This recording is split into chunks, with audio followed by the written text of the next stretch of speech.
पश्यन्ति प्रत्यगात्मना अनेकान्तमयी मूर्ति नित्यमेव प्रकाशतां वन्दे तु ध्रुवमचलमणोभवं गतिं पते मोक्षामि समयपाहुड मृणमो सुध केवली वरदं संतत्यमानसशान्तिरो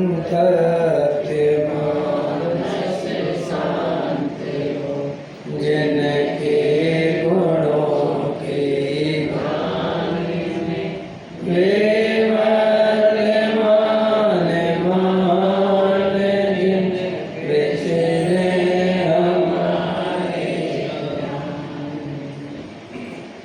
आचार्य कुंद देव द्वारा रचित समय सार परमागम विराजमान है। अपन सातवीं गाथा के आधार से कुछ चर्चा की, छठवीं गाथा के आधार से की, पांचवी गाथा भी अपन ने देखी थी। अब वो ये कहते हैं कि साहब जब ये व्यवहार का ये पना है तो फिर साहब व्यवहार की ज़रूरत क्या है, समझ में आया कि नहीं आया? फिर व्यवहार को जिनवाणी में स्थान क्यों दिया? अब प्रश्न उठता है, यदि ऐसा है तो एक परमार्थ का ही उपदेश देना चाहिए।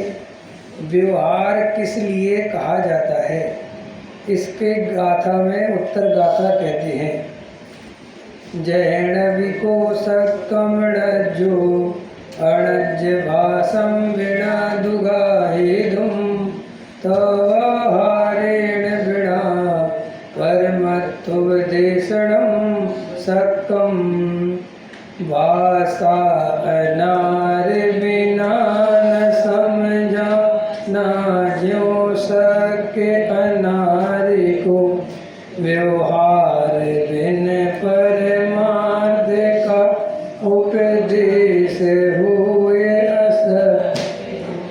बहुत सरल भाषा में आचार्य कहते हैं कि जैसे अनार्य मलेच्छ जन को अनार्य भाषा के किसी भी वस्तु स्वरूप ग्रहण कराने के लिए कोई समर्थ नहीं है, उसी प्रकार व्यवहार के बिना परमार्थ का उपदेश देना अशक्य है।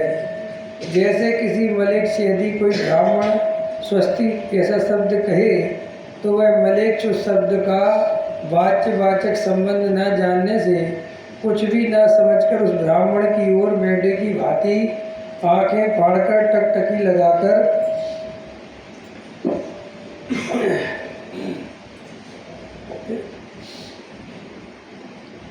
लगाकर देखता ही रहता है। किंतु जब ब्राह्मण की ओर मलेच्छ की भाषा दोनों का अर्थ जानने वाला कोई दूसरा पुरुष या वही ब्राह्मण मलेच्छ भाषा बोलकर उसे समझाता है कि स्वस्ति शब्द का अर्थ है तेरा अविनाशी कल्याण हो, तब तत्काल ही उत्पन्न होने वाला अत्यंत आनंदमय अश्रुओं से जिनके नेत्र भर जाते हैं, ऐसा वह मलेच्छ इस स्वस्ति शब्द के अर्थ को समझ जाता है। इसी प्रकार व्यवहारी जन भी आत्मा कहने पर आत्मा शब्द के अर्थ का ज्ञान न होने से सीटी मारना कम कर दो जरा सी। आत्मा शब्द के अर्थ का ज्ञान न होने से कुछ भी ना समझकर मेढे की भांति आंखें फाड़कर टकटकी लगाकर देखता रहता है, किंतु जब व्यवहार परमार्थ मार्ग पर सम्यक ज्ञान रूपी महारथ को चलाने वाले सारथी समान अन्य कोई आचार्य अथवा आत्मा शब्द को कहने वाले स्वयं ही व्यवहार मार्ग में रहता हुआ आत्मा शब्द का अर्थ है बतलाता है कि दर्शन ज्ञान चारित्र्य को जो सदा प्राप्त हो वह आत्मा है, तब तत्काल ही उत्पन्न होने वाले अत्यंत आनंद से जिसके हृदय में सुंदर बोध तरंगें उछलने लगती हैं, ऐसा वह व्यवहारी जन उस आत्मा के शब्द के अर्थ को अच्छी तरह समझ लेता है। इस प्रकार जगत तो मलेच्छ के स्थान पर होने से और व्यवहार ने भी मलेच्छ भाषा के स्थान होने पर परमार्थ का प्रतिपादक है। इसलिए व्यवहार ने भी मलेच्छ भाषा के स्थान पर होने से परमार्थ का प्रतिपादक है, इसीलिए व्यवहार ने स्थापित करने योग्य है, किंतु ब्राह्मण को मलेच्छ नहीं हो जाना चाहिए। इस वचन से यहाँ व्यवहार अनुसरण करने योग्य नहीं है। देखो, एक गाथा की मैंने टीका पूरी आपके सामने पढ़ के इसलिए सुनाई कि लोगों को व्यवहार नय के संबंध में बहुत भ्रांति है। लोगों को ऐसा लगता है कि जैसे एक पार्टी व्यवहार वाली है और एक पार्टी निश्चय वाली है। ऐसी पार्टियाँ अपन ने अपने मन से बना रखी है। व्यवहार और निश्चय की कोई अलग अलग पार्टी नहीं होती, क्योंकि व्यवहार के बिना निश्चय की बात कही नहीं जा सकती। व्यवहार है क्या?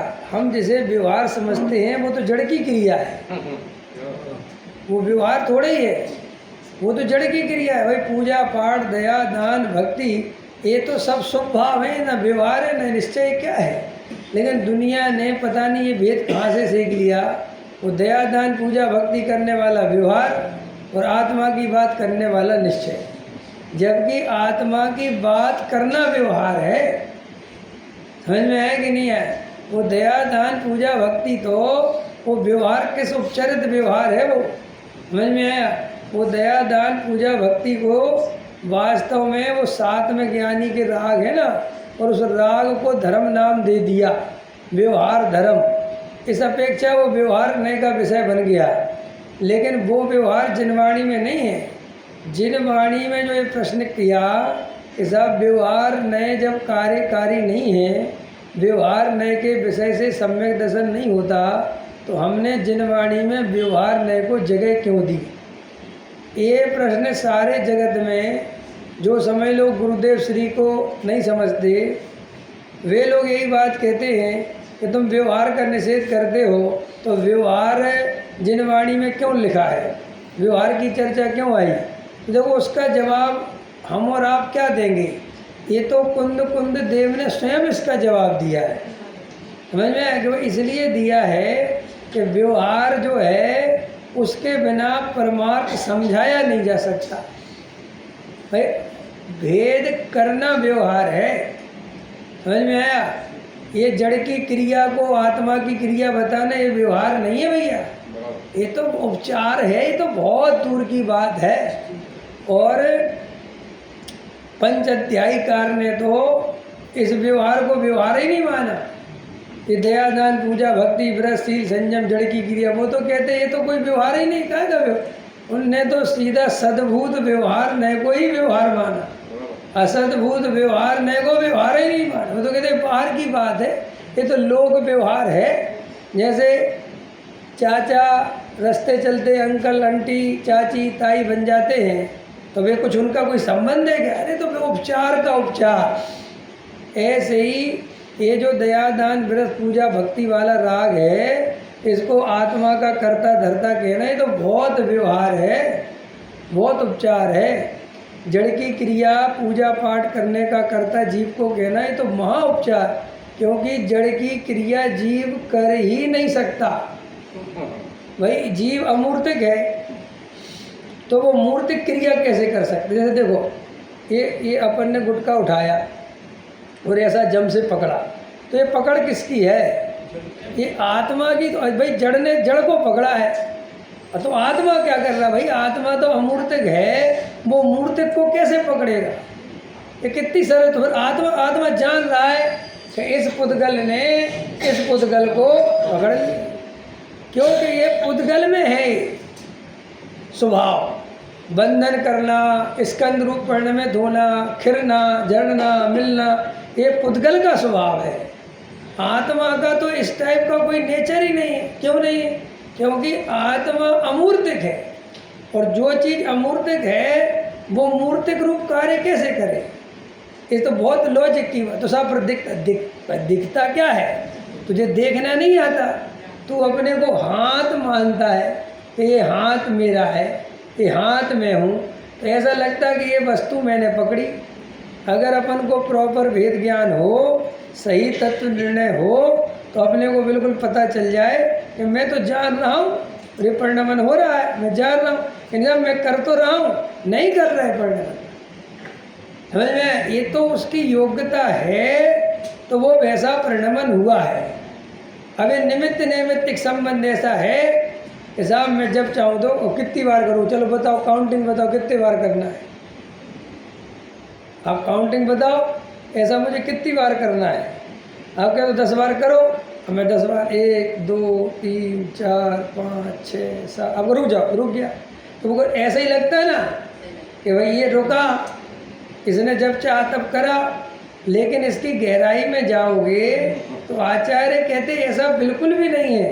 तुमने जो 10 बार ऐसा हुआ है ना, 10 बार में ही अलग अलग परिणमन हुआ है उसका, अलग अलग उसकी परिधि, अलग अलग परिणमन बना है। वो आपको भले ही पता नहीं चलता। क्यों नहीं चलता? क्योंकि हमारा ज्ञान स्थूल है। अगर सर्वज्ञ देव से पूछो, या वो माइक्रोमीटर अभी लगाओ यहाँ पर, तो विज्ञान बता देगा कि पहली बार में इतना गया था, दूसरी बार में इतना रहा, तीसरी बार में थोड़ा, वो हमें थोड़ी पता चलता। तो आचार्य तो साहब 10 बार तो किया नहीं, ये 10 बार का विकल्प आया, यहाँ 10 बार ही परिणमन की योग्यता थी, इसलिए वो 10 ही बार हुआ है।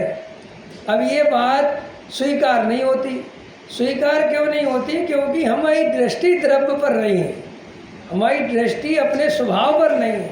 अगर इसी समय हमारी दृष्टि ज्ञायक भाव पे हो कि मैं तो ज्ञाता दृष्टा हूँ, मैं ये परिणमन करा ही नहीं सकता, तो गारंटी से अंदर से ही ऐसा फील आएगा कि पुद्गल का परिणमन अपनी योग्यता से होता है, मैं उसका परिणमन नहीं करा सकता। लेकिन जिसकी दृष्टि शरीर पर है और जो देह को अपना मानता है, उसे ऐसा कितना ही समझाओ कि ये परिणमन तुमने नहीं कराया, तो भी अंदर में ये लगता रहेगा कि कराया तो हमने ही है। ये हमारे साथ होता है कि नहीं होता है? बोलो। अपने मिथ्यात्व का कारण यही है कि हमारे अंदर में जो मान्यता है वो मिथ्या दर्शन रूप परिणमित होती रहती है। क्योंकि हम जो सुनते हैं वो हमें फील नहीं होता, और जो हमें फील होता है वो हम किसी को बताते नहीं, दिखाते नहीं, क्योंकि दिखाएं तो मिथ्या दृष्टि कहलाएंगे। तो अब अपन आगम के भार से, युक्ति की मार से और पर गुरु के प्रहार से दबे तो रहते हैं, कहते तो रहते हैं कि पंडित जी सही, लेकिन अंदर में वो रोटी तो मैंने ही बनाई। बताओ किसने बनाया भोजन? मैंने बनाया।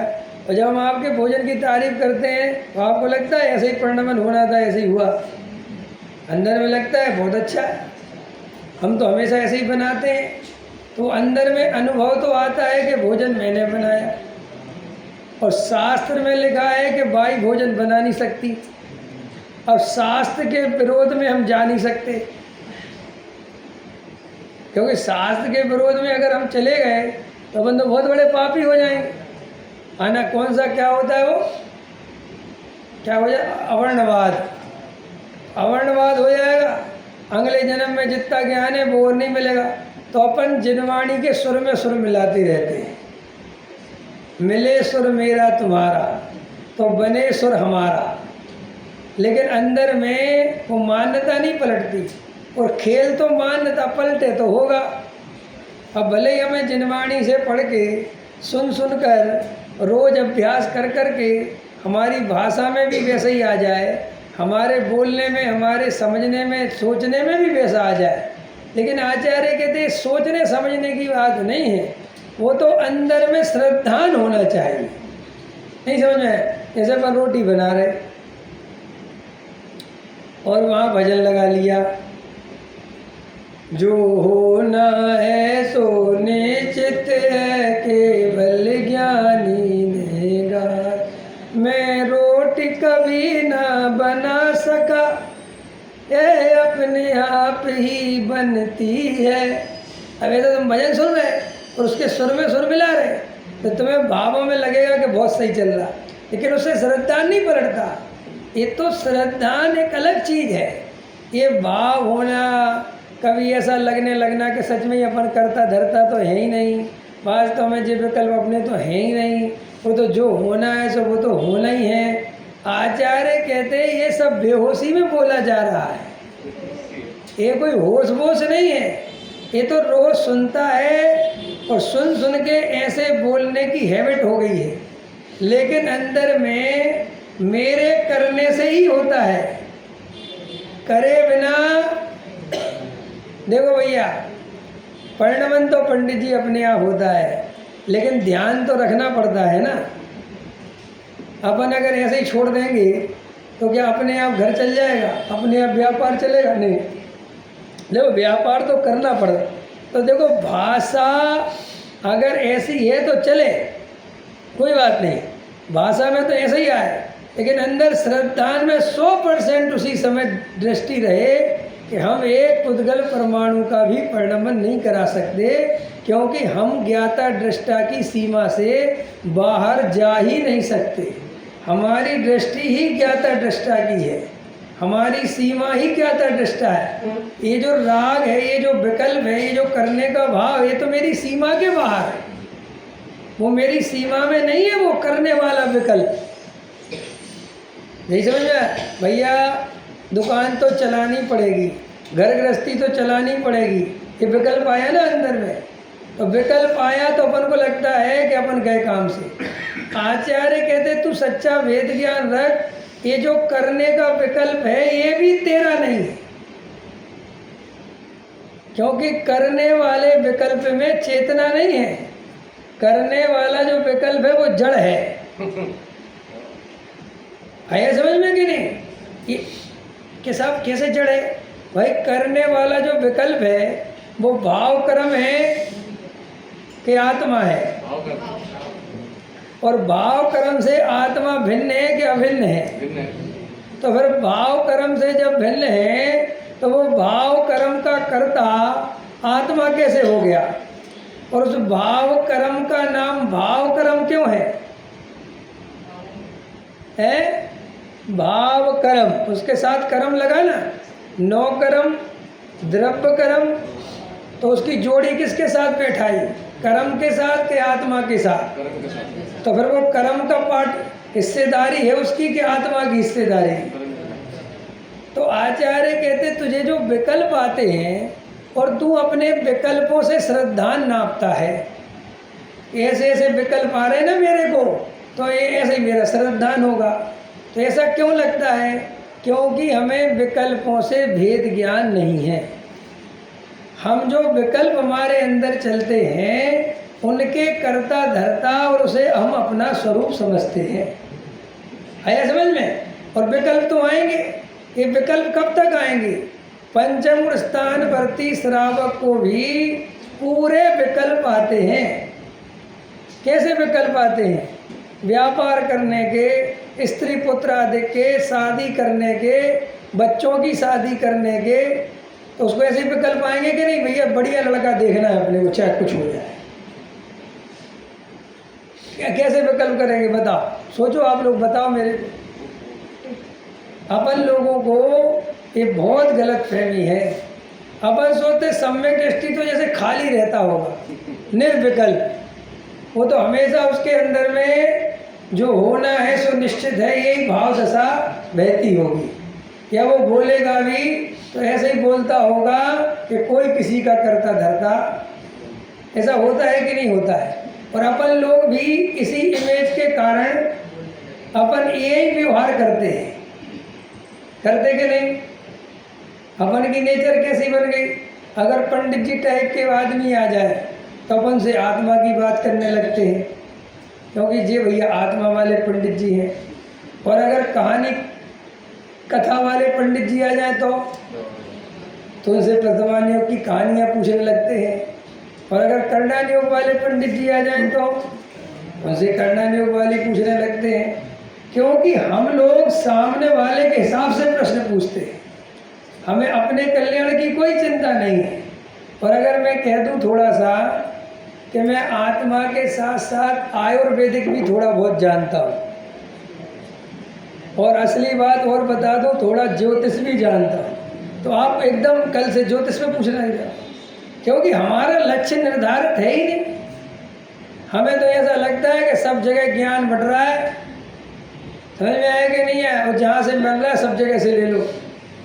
भाई संसार में सब जगह से ज्ञान ले लो अगर संसार में रहना है तो, लेकिन आत्मा के ज्ञान के लिए आत्मा ही का ज्ञान लेना, ये बाहर के ज्ञान व्यान में कोई दम नहीं है। तो अब जो हमें विकल्प होते हैं तो हम विकल्पों से बहुत घबराते हैं, और सम्यक दृष्टि सहज रहता है। क्यों रहता है?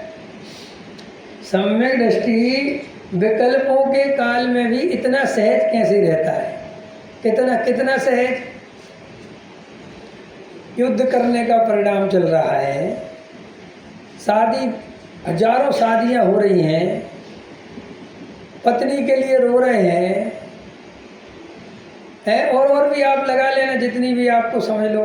तो उस काल में भी वे लोग इतने सहज और कैसे रहते हैं, सम्यक दृष्टि कैसे बने रहते हैं? श्रद्धान की वजह से। और वो श्रद्धान काय पे टिका, उसका बेस क्या है? श्रद्धान जो टिका है उसका आधार क्या है, बेस क्या है, बता सकता है कोई? सरकारी स्वभाव नहीं है उसका बेस, वेद ज्ञान। वो वेद ज्ञान से किसी भी कीमत पर उस भाव कर्म के परिणाम को, उस जड़ की क्रिया को अपने में नहीं मिलाता, इसके कारण उसे शंका नहीं होती। क्या कहा मैंने? उसे शंका ही नहीं होती। जैसे अपना सोना है और वो अगर गलती से मिट्टी में भी गिर जाए, कीचड़ में भी गिर जाए, तो भी हमें उसके स्वभाव पर शंका कि हमारा सोना तो खराब हो गया साहब, मिट्टी में गिर गया। बोलो, जब मिट्टी में पड़ा हुआ सोना आप देखते हो तो आपको 100% पता है कि इसके स्वभाव में मिट्टी का प्रवेश होता ही नहीं, इसलिए आप खट से उठा लेते हो और धो लेते हो, कुछ भी, कोई विकल्प नहीं किसी को। और अगर धोने का मौका ही नहीं मिले मान के चलो, तो भी अपने पर्स में रख लोगे शांति से, तो अंदर रास्ते में छोड़ोगे, यार सोना तो गंदा हो गया, सोना तो गंदा। देखो, शंका ही नहीं होती उसके स्वभाव पर। ऐसे ही सम्यक दृष्टि को राग के काल में, कसाय के काल में, उसको कभी ऐसा नहीं लगता कि मेरा आत्मा अशुद्ध हो गया, क्योंकि उसको अशुद्धता का ज्ञान तो होता है, लेकिन साथ में भेद ज्ञान भी होता है। ज्ञान नहीं हो तो भी सम्यक दृष्टि नहीं, और भेद ज्ञान नहीं हो तो भी सम्यक दृष्टि नहीं। और धूल लगा हुआ सोना अगर पहनने की कोशिश करे तो भी सम्यक दृष्टि।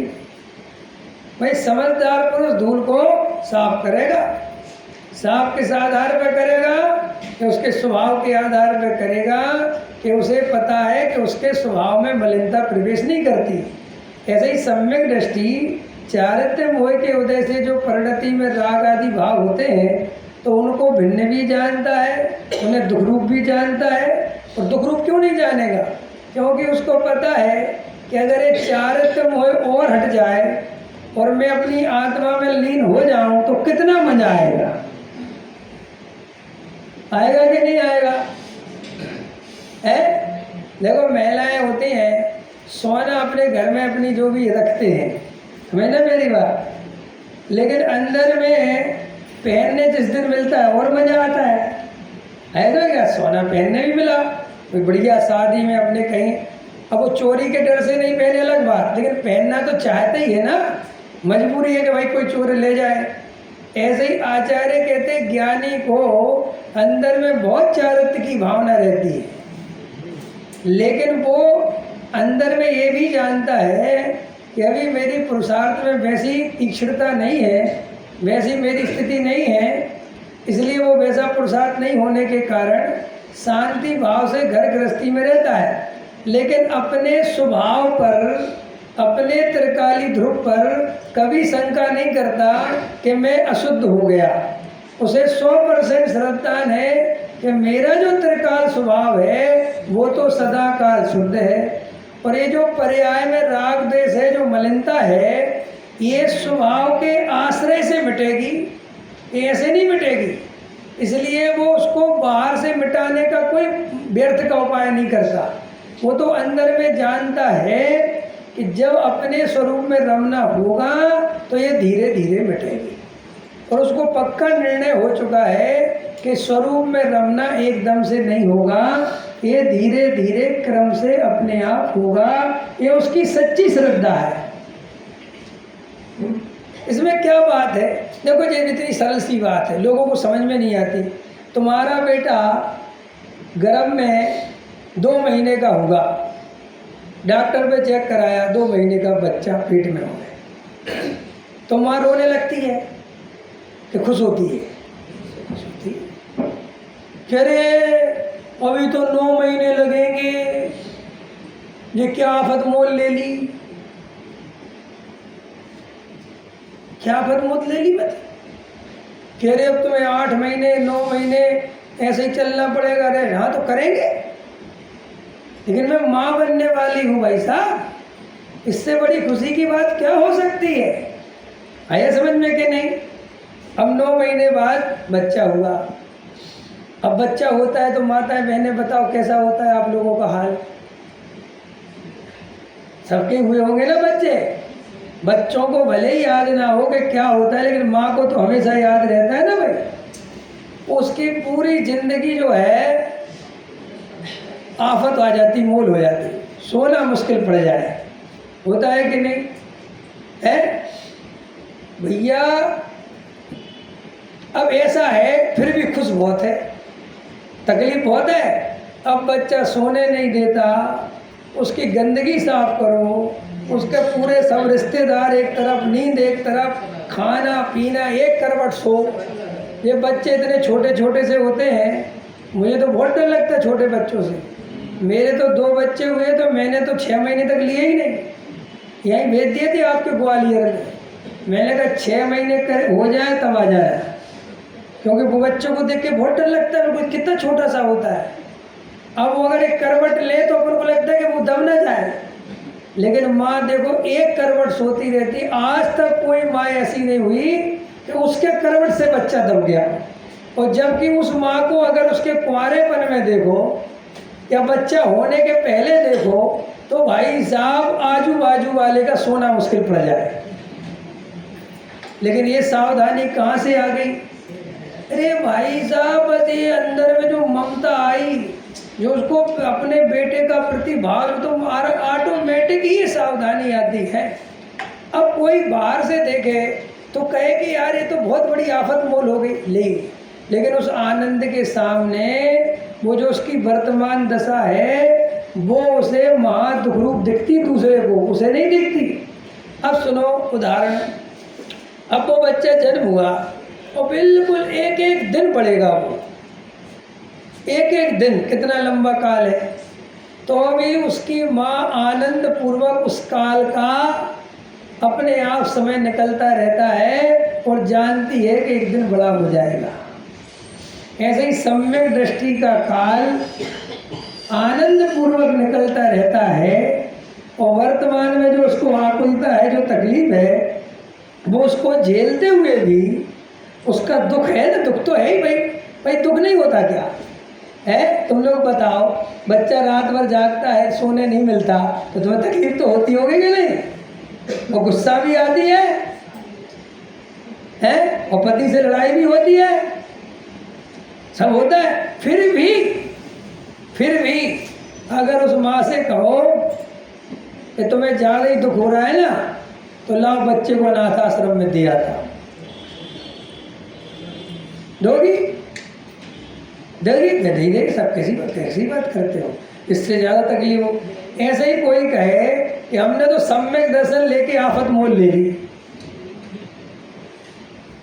कि ना साहब इधर के ना उधर के, ना तो पूरी तरह आत्मा मिलता है, मुझे राग देश कसाय सताती रहती है, हमें ऐसा लगता हम तो ऐसा नहीं है। तुझे अभी सम्यक दर्शन हुआ ही नहीं है। सम्यक दर्शन का आनंद इतना है कि सम्यक दृष्टि से कहो कि भैया तुम्हें नरक जाना पड़ेगा, वो कहता कोई बात नहीं भाई साहब, अपनी आत्मा अपने को मिल गई, अपना स्वरूप अपने को मिल गया, अब अगर नरक में भी जाना पड़े तो चलेगा।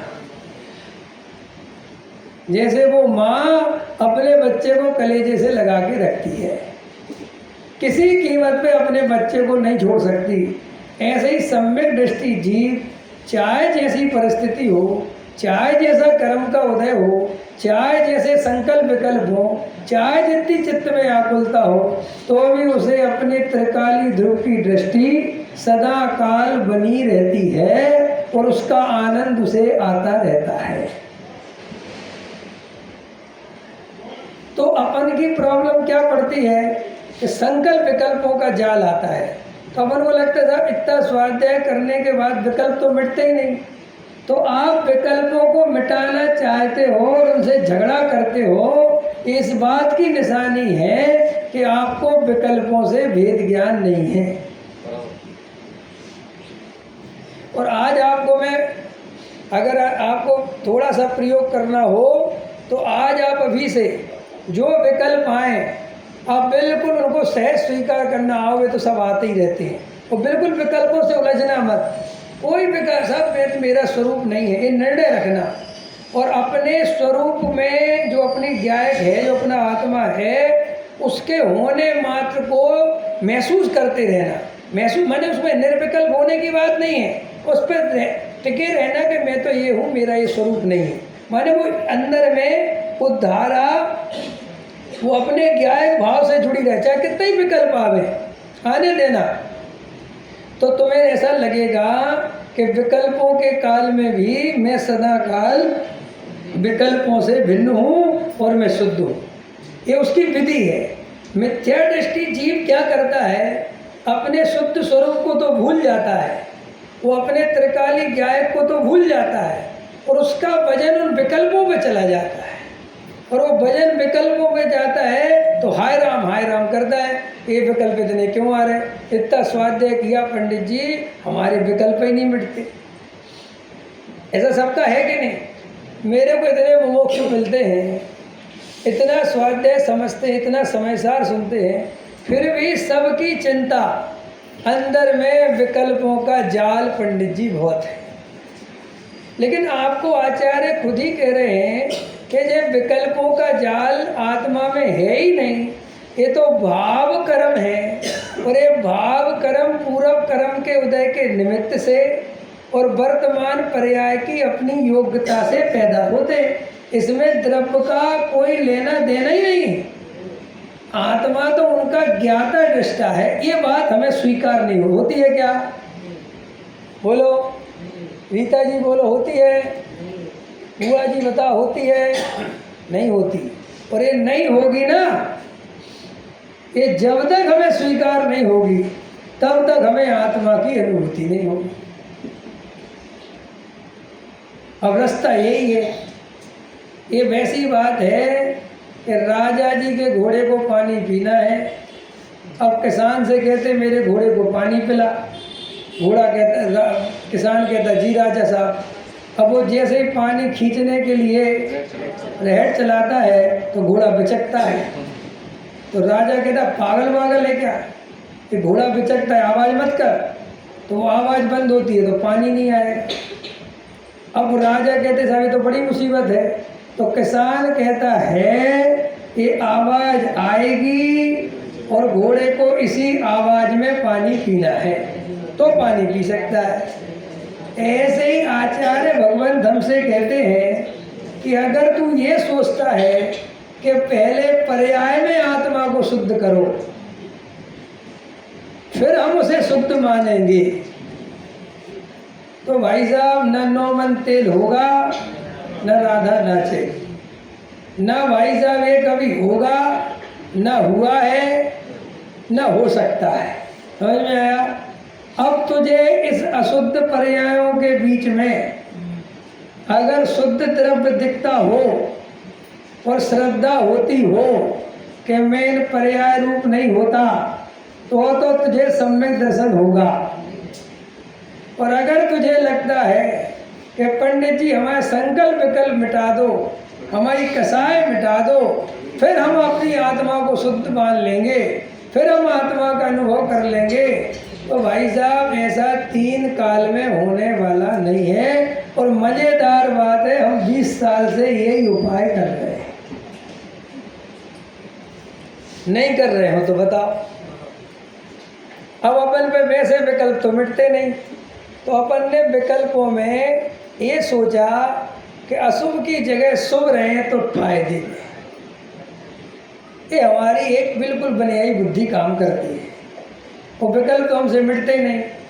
और फिर प्रवचनकार, महाराज, संत, साधु, शास्त्र, जिनवाणी बहुत ये दया, दान, पूजा, भक्ति का उपदेश देती है।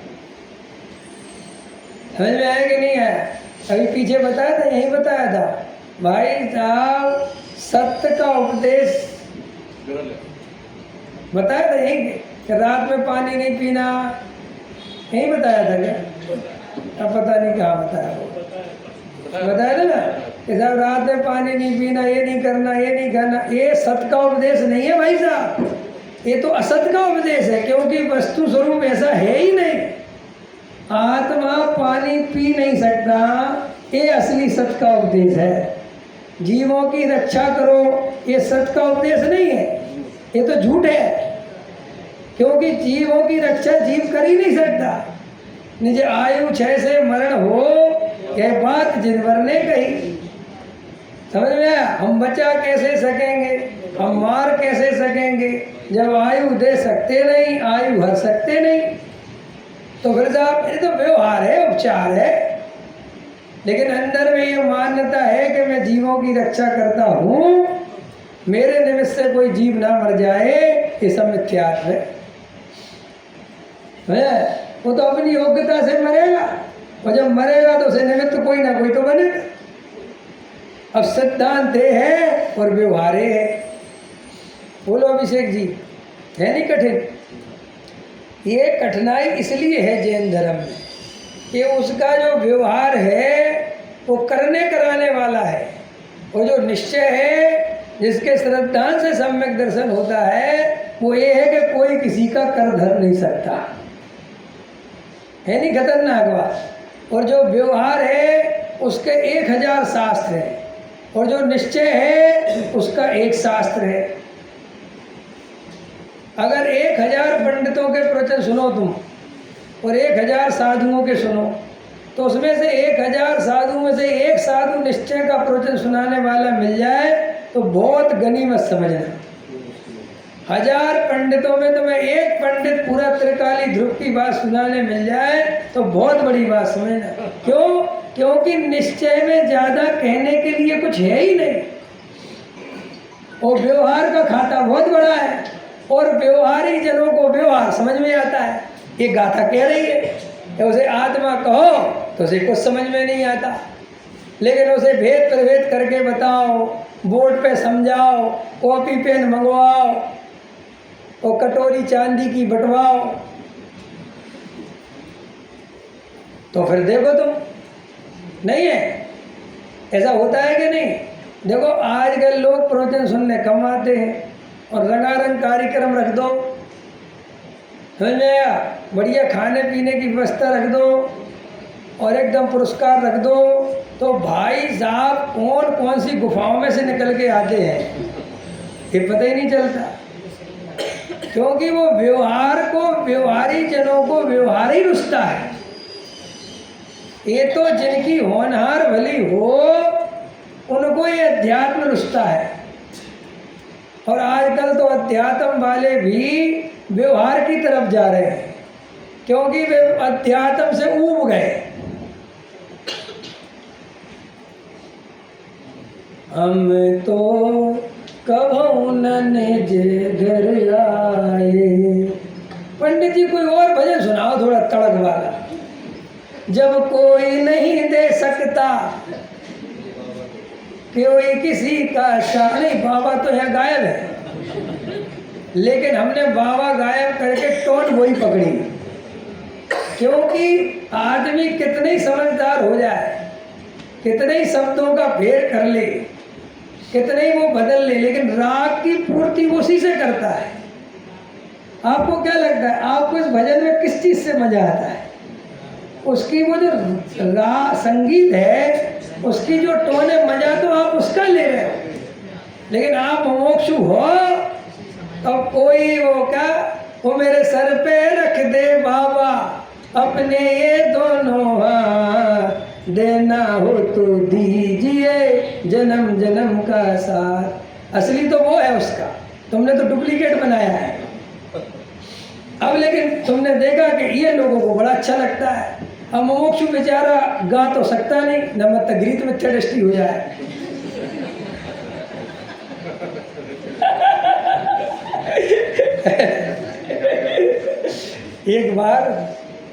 एक बार मैं प्रवचन करने गया, जब मैं पढ़ता था 12वीं क्लास, देवली राजस्थान। तो एकदम प्योर बिल्कुल एकदम, समझ आया ना, व्यवहारियों के भी बाप। और प्रवचन मेरा हुआ पहला, तो आप विश्वास नहीं करोगे, इतनी जनता प्रवचन में कि मैं तो ये घबरा गया कि क्या हो रहा है, कहाँ आ गया है इतना आदमी। और माइक पता कौन से लगे, जैसे वो मीडिया में प्रधानमंत्री या कोई बड़ा नेता बैठता है ना, तो वो कॉन्फ्रेंस में तो ऐसे माइक लगते, ऐसे 8 माइक लगी इधर। मैंने कहा भाई ये तो क्या है। अब वो चल रहा वहाँ पे, तो मैंने एक दिन वहाँ पे बोला कि देखो भैया, वहाँ पे क्या चिकन पॉक्स हो गया, चिकन पॉक्स। तो वो चिकन पॉक्स हो गया, माता निकल आती, तो वो बेचारे कई लोग शीतला माता के पास चले जाए, कोई। तो मुझे पता चला, तो मैंने उनको कहा कि सब गीत मिथ्यात्व है, ऐसा कुछ नहीं होता, समझ में आया, ये तो एक बीमारी है और अपने आप 4 दिन उसका इलाज भी है, ठीक भी होती है, और ये सब नहीं करना चाहिए, ऐसा मैंने बोला। तो एक आदमी आया मेरे पास, वो कहने लगा भाई साहब पंडित जी आपने बहुत गड़बड़ कर दी, कह रहा कल ही आपको हो जाएगा।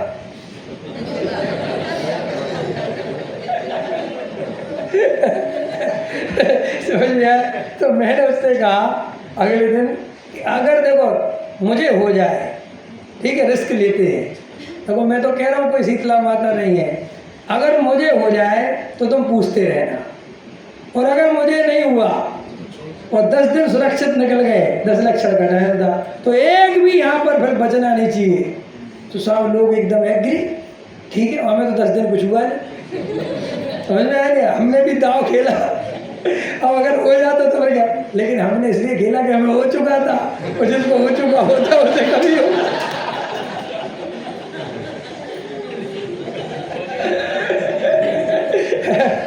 क्योंकि हमें तो पहले ही हो चुका था, और हमें उसका नियम पता है कि जिसको हो चुका होता है उसने दोबारा नहीं हो।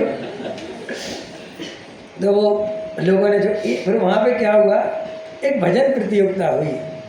तो भजन प्रतियोगिता हुई तो वहाँ पर भजन प्रतियोगिता में मुझे बना दिया वो क्या अध्यक्ष, और बोले साहब भजन सुनो आप बराबर।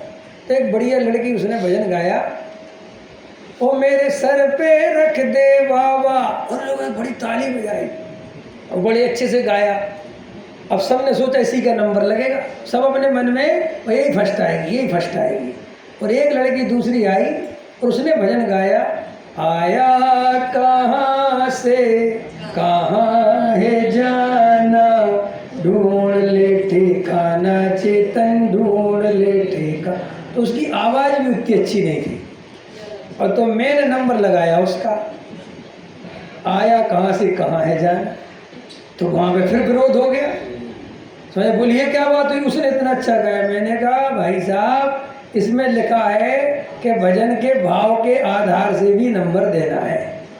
तो इसने जो भजन गाया कि मेरे सर पे रख दे बाबा, तो ना तो यहाँ बाबा है, ना यहाँ हाथ है, ना रखने की व्यवस्था है, ये तो उल्टा भजन गा गई। तो इसलिए इसको मैंने नंबर नहीं दिए, समझ में। तो भैया वहाँ पर बाद में लोगों को धीरे धीरे समझ में आया, और बहुत बहुत बहुत लोगों को तब तो सब बहुत पलटे लोग, और बाद में तो इतने लोग आए, इतने समझने में, मतलब बहुत, अब मैं तो गया नहीं बहुत समय से, लेकिन अभी भी वहाँ पे बहुत अच्छे लोग और स्वाद है। एक बहन आई और मेरे से बोली, रोने लगी, मेरे पास आ गई। मैंने कहा बहन क्या हुआ, क्यों रोती हो? बोली पंडित जी मैंने आपके भजन सुने तो मुझे अपना पूरा माय का याद आ गया, अश्रु की धारा इसलिए बहती है, मैं तो यहाँ के गृहीत मिथ्यात्व में लग गई, मैं तो सब छोड़ छाड़ के बैठी थी, बड़ी अंदर से वो हुई। मैंने कहा कोई बात नहीं, अब आपके जो उदय बीच में आया, अब आपको समझ में आ गया तो बहुत अच्छी। बोले पंडित जी एक रिक्वेस्ट है, आप हमारे घर पे भोजन कर सकते हो क्या? मुझे बहुत अच्छे से याद है आज भी। मैंने कहा हाँ कर सकते, क्या बात है, तुम जेल नहीं हो क्या? वो शुद्ध भोजन तो बनाती हो। अरे पंडित जी वो हम सब करते, लेकिन हमारे पति एक नंबर के गृहीत मिथ्यानिष्ठ है, और घर में ही देवी देवता बैठा रहे। हमने कहा हम ऐसे देवी देवताओं को मानते नहीं, तुम टेंशन क्यों ले रहे? ये तो सब काल्पनिक हैं, ओरिजिनल में है कहाँ? जीवों की कल्पना में होते खुदे, रियल में थोड़ी होता है कोई खुदे खुदे। ये तो हमने कल्पना कर रखी है। भाई जैसे पारसनाथ मेरी नैया पार लगा दो, तो पारसनाथ किसी की नैया पार लगाते ही नहीं, ये तो तूने अपनी कल्पना करी है। ऐसे ही लक्ष्मी जी, गणेश जी, अरे है ही नहीं इस टाइप का स्वरूप, कोई ऐसी कल्पना है तेरे मन में? नहीं समझ में आया? देवियाँ होती हैं, इसमें कोई दो राय नहीं, लेकिन वे किसी का सुख दुख थोड़ी हरती है। देवी देवता होते, इसमें किसको निषेध है? लेकिन तेरी कल्पना में है कि देवी देवता हमारा को सुख दुख हर लेंगे, तो इस बिल्कुल बेकार की बात है। तो हम उनके यहाँ गए, बराबर उसको भोजन करा, तो इतनी प्रसन्न हुई, और उसने कहा कि आप स्वाध्याय करना और डरना नहीं, अपन संयोगों को नहीं बदल सकते, आप ये ज़्यादा चिंता मत करो कि हमारे पति देव के, हमने पति अलग है तुम अलग हो, इस गति का संयोग है, वहाँ सब वियोग है, और तुम वेद ज्ञान करो, तत्व निर्णय करो, स्वाध्याय करो। तो मैं पूरब में उसको मायके में था उसके, लेकिन उस तरफ क्या होता है कि बहुत गड़बड़ घोटाला है। अब है कि नहीं मुझे पता नहीं, ये बहुत पुरानी बात हो गई। पहले वहाँ क्या होता था, अग्रवाल बनिए होते हैं, और वे वैष्णव मत को पालते हैं, और शादी कर देते वे लोग अपनी लड़की की। ये भी विचार नहीं करते कि तुम जैन हो रहे हो, तुम्हारे घर में वीतरागी धर्म का पालन होता है, और तुम बताओ ऐसी जगह अपनी बेटी के, तो अमन उनसे पूछो कि तुम लोग ऐसा क्यों कर देते हो? तो पैसे के चक्कर में कर यहाँ भी होता है, यहाँ भी होता है समझे? तो मुझे बड़ा विकल्प आया, क्योंकि हम तो पक्के बुंदेलखंडी, हमारे यहाँ तो कभी हमने जिंदगी में ऐसा सुना नहीं। तो छोड़ो, तो मैं ये कह रहा था कि तुम भजन बदल बदल के कितनी होशियार समझो अपने आप को, लेकिन अंदर में वो है सब राग का ही पोषण।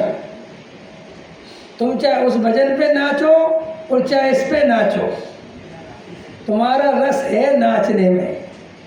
और तुम कहते हम तो आध्यात्मिक भजनों पे भक्ति कराते हैं, उससे क्या फर्क पड़ता है? याद किसको आता है नाचते समय कि हम काय पे थिरक रहे? और जैसे ही वो तेज बजाता है तो तुम तेज नाचते हो, स्लो बजाता है तो स्लो नाचते हो। तो नाचना काय पे डिपेंड हो रहा है? भक्ति में वो पहले के गांव में होते थे ना, वे ढोलक से बजवाते थे, नचाते थे, देखे तुम लोगों ने? नहीं देखे? अरे यार गांव में रहे होते तो देखे, नौटंकी होती गाँव में, तो वो ढोलक मास्टर होता है, वो ताल पीटता है तो कहता नाच, तो ऐसे ऐसे ऐसे ऐसे वो बिल्कुल जैसे बजाएगा तो वैसे नाचेगा, समझे? और एकदम फिर सुर गिराएगा तो एकदम फिर रुकेगा, फिर सुर उठाएगा तो फिर उठेगा। तो भैया वो नचाने वाला तो तू सोच रहा कि नहीं वो नचा तो वो रहा है, ऐसे ही तू सोचता है कि मैं भक्ति के वशीभूत होकर नाच रहा हूँ। तू भक्ति के वशीभूत होकर नहीं नाच रहा है, तू म्यूजिक के वशीभूत होकर नाच रहा है।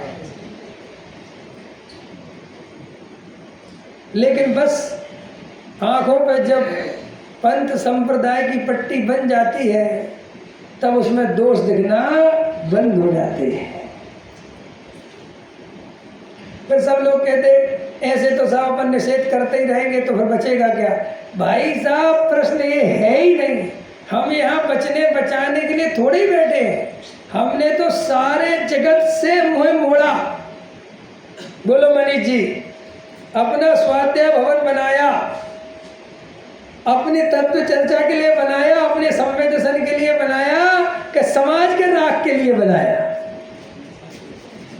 बोलो, अपन को अपना आत्म कल्याण करना है।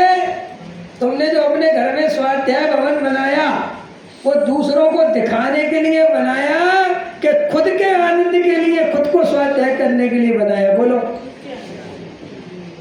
हमने जो समाज का मोह छोड़ा, गलत कह रहा हूँ? पंचायती मंदिर में हमारा सब कुछ था, छोड़ा है, हमें नहीं चाहिए सब, हमें आत्म कल्याण कर, और फिर हमने खुद ही बनाना चालू कर दिया, फिर हम खुद ही पंथ संप्रदाय से गिर गए। भाई साहब, ये मार्ग एकला चलने का है। जो भीड़ को चलने की सोच रहा है, जो लोगों को जोड़ने के टेंशन में पड़ा हुआ है, वो खुद फिर भटक गया। मैं एकाकी एकत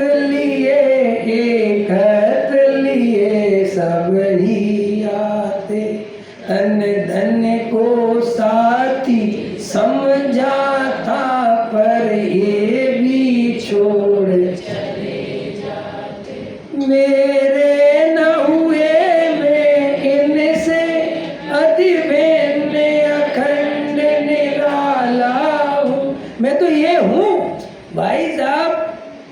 अपन देखो धीरे धीरे क्या हुआ, मुमुक्षु किसका नाम है?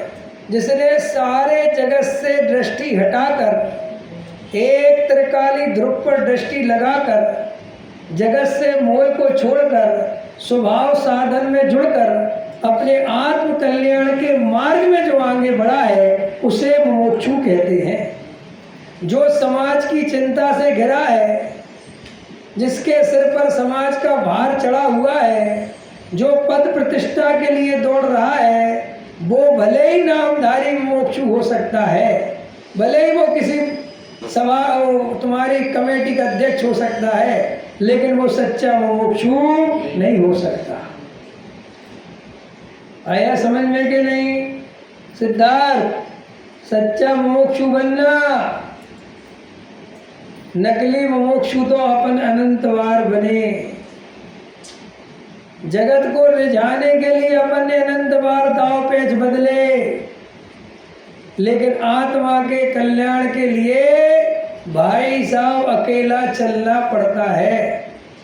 सारा जगत तुम्हारा विरोध करेगा, कोई तुम्हारा साथ नहीं देगा। समझ में आया? जब तुम लोगों के सुर में सुर नहीं मिलाओगे तो लोग तुमसे रास्ता काटेंगे, तो भी तुम अपने त्रिकाली ध्रुव पर टिके रहना, तो ये मोक्ष मार्ग मिलेगा। जो जगत को खुश करने की सोचता है, वो अपने त्रिकाली ध्रुव का गारंटी से अनादर करता है, विराधना करता है। समझ में आया कि नहीं? देखो भाई, हम घर गृहस्थी में हैं, लेकिन घर गृहस्थी हमारे अंदर नहीं होनी चाहिए। हम तो इससे भिन्न ही अनुभव करते हैं। भाई, हम कर्तव्य के नाम पर अपनी आत्मा को नहीं बेच सकते। हम कर्तव्य के नाम पर ये संयोगों की दृष्टि में नहीं उलझ सकते। तो ये निर्णय मजबूत करो, वेद ज्ञान मजबूत करो। जगत तो ऐसा ही चलेगा। संकल्प विकल्प परिणति में आए तो भी वेद ज्ञान रहे कि ये मैं नहीं हूँ, अपने ध्रुव की दृष्टि बनी रहे। तो साहब, ये संकल्प विकल्प कैसे रोकेंगे? छोड़ो तुम, बस वेद ज्ञान अगर तुम्हारा है तो तुम्हारा पुरुषार्थ है। एक लाइन सुनो, परिणाम बिगड़ने का भय रखना। पिछले साल बता के गए थे इसका अर्थ। तो परिणाम बिगड़ने का भय रखना क्या? कि ये परिणाम मैं नहीं हूँ, ये दृष्टि बनी रहे, इसका नाम परिणाम सुधारना है। समझ में आया? वो परिणाम बदलना, अशुभ से शुभ कर लेना, ये परिणाम की सावधानी नहीं है। परिणाम के काल में भी अपरिणामी की दृष्टि बने, ये सावधानी है। परिणाम के काल में ये परिणाम का कर्ता धर्ता मैं नहीं हूँ, ऐसी दृष्टि कायम रहे, इसका नाम परिणाम सुधरना है। अशुभ भाव से शुभ भाव हो गए, मेरे परिणाम सुधर गए, ये तो परिणाम बिगड़ गए। शुभ भाव के परिणाम को सुधरा हुआ परिणाम मानना, ये तो परिणाम बिगड़ना है नहीं खतरनाक? कौन कौन राजी है इस बात से? हाथ उठाओ। मनीष जी, ऐसे नहीं चलेगा। अच्छा, जो राजी नहीं है वो भी उठाओ। जो राजी नहीं हो मेरी बात से वो हाथ उठाओ। क्या बोला है? क्या बोला आप बताओ? क्या नाम आपका? प्रतीति। हाँ, कल पूछा था। बताओ प्रतीति। परिणाम के काल में परिणाम का ना बिगड़ना। हाँ, उसको बोलने दो। हाँ, भूल गई? जो भी हमारे अंदर राग, द्वेष, कसाय, क्रोध, मान, माया, लोभ, जो भी परिणाम आते हैं, ये परिणाम मेरा स्वरूप नहीं है, मैं इससे भिन्न चैतन्य हूँ, ऐसी दृष्टि जिसके अंदर है उसका नाम है परिणाम सुधरना। और अशुभ से शुभ हो गया, मेरा परिणाम सुधर गया, मेरे को लाभ हो गया, मैं कुछ धर्मात्मा हो गया, ये तो परिणाम बिगड़ना है। अब राजी हो गए नहीं? सिद्धि समझ में आया कि नहीं? अरे साहब अच्छा बता दिया, हम तो वैसे ही सुबह सुबह के चक्कर में नहीं पड़ते। देखो भाई, ये माल एमए का है, ये माल किसका है? और जिनने ग्रेजुएशन पास नहीं करी वे इधर आके ना बैठे। समझ में आया? जिनका अशुभ छूट गया है और शुभ में लगे हुए हैं और संतुष्ट हो रहे हैं, ये बात उनके लिए है। जो अभी अशुभ में ही संतुष्ट हो रहे हैं, जिनके शुभ की खबर नहीं है, उनके लिए मेरा माल है ही नहीं। समझ में आया? इसलिए मैं शुभ भाव वालों का पंडित हूँ। लोग गलत समझते हैं। असली शुभ भाव वाले जितने भी बढ़िया लोग हैं, उन सब का भला मैं ही कर सकता हूँ। तो मैं शुभ भाव से मैं ही निकाल सकता हूँ। लेकिन तुमने अगर शुभ भाव वाला पंडित पकड़ लिया तो वो तुम्हें प्रसन्न कर देगा, तुम्हारे चेहरे पे हंसी आ जाएगी, बाँखें खिल जाएंगी, लेकिन तुम व्यवहाराभासी बन के रह जाओगे। समझ में आया? तो अपनी बीमारी के हिसाब से डॉक्टर चुनना। समझ में आया? ये देखना कि मुझे बीमारी कौन सी है। भाई जो अभी मंदिर ही नहीं आते, जिनके स्वाध्याय का ही ठिकाना नहीं है, वो मेरे पास बिल्कुल नहीं आए। समझ में आया? उसके लिए हमारे पास नीचे बहुत सारे पंडित विद्वान हैं, बहुत सारे शिविर चलते हैं। तुम वहाँ जाओ, पहले वस्तु स्वरूप समझ के आओ, स्वाध्याय करना सीखो, सच्चे देव सद्गुरु के श्रद्धानी बनो। जब ये सब कक्षाएं पास कर लो, तब फिर मेरे पास आना और कहना, पंडित जी हमने सारा बेसिक तैयार हो गया, अब बताओ इस पे सम्यक दर्शन रूपी महल कैसे खड़ा करना है, वो मैं बताऊंगा। लेकिन कोई छल ग्रहण करके, ये पंडित जी तो देव सद्गुरु पूजा पाठ भक्ति, अपन तो वैसे ही पहले से नहीं जाते, और वो मान्यता उल्टी पुष्ट करके जाए तो भाई साहब गधा मिश्री खाने से मर जाए तो हम क्या करें? अब तेरी होनार ही खोटी है। और देखो, मैं तो सब लोगों को पता है मेरे बारे में, इनके पास दया दान पूजा भक्ति की प्रेरणा नहीं मिलेगी। एक भाई मेरे पास आए, बोले पंडित जी दान की प्रेरणा कर दो तो कुछ दान इकट्ठा हो जाए। हमने कहा तुम गलत दरवाजे पे आ गए, हम तो उल्टा दे रहे होंगे तो मना और कर देंगे। क्यों? कि हमारा वो रास्ता ही नहीं है, हमसे वो बात निकलती नहीं। इसलिए नहीं कि वो गलत है, सही बात ये है कि हर आदमी की क्वालिटी होती है। भाई केमिस्ट्री पढ़ाने वाले से तुम फिजिक्स पढ़वाओगे और फिजिक्स वाले से केमिस्ट्री पढ़वाओगे तो क्या होगा? देखो, जो समझदार टीचर होता है ना, समझदार टीचर का क्या लक्षण है? जैसे मान के चलो फिजिक्स का टीचर नहीं आया और प्रिंसिपल ने कहा कि जाओ केमिस्ट्री वाले से कि तुम फिजिक्स वाले पीरियड में पहुंच जाओ। जो समझदार टीचर होगा या तो वो कहेगा कि आज मैं तुम्हें केमिस्ट्री पढ़ा रहा हूँ, तुम एक तरफ रखो, कि साहब तुम्हारा फिजिक्स का टाइम है, तो भैया एक काम करो, खुद अपना निकालो और मैं शांति से बैठा हूँ और तुम अपना पढ़ो। लेकिन जो मूर्ख टीचर होगा, कहोगे लाओ मैं पढ़ा देता हूँ फिजिक्स, मैंने बहुत पहले पढ़ी थी महाराज। ऐसे ही धर्म में भी तुम्हें जागृत रहना चाहिए, हर किसी से हर पीरियड नहीं पढ़ना चाहिए।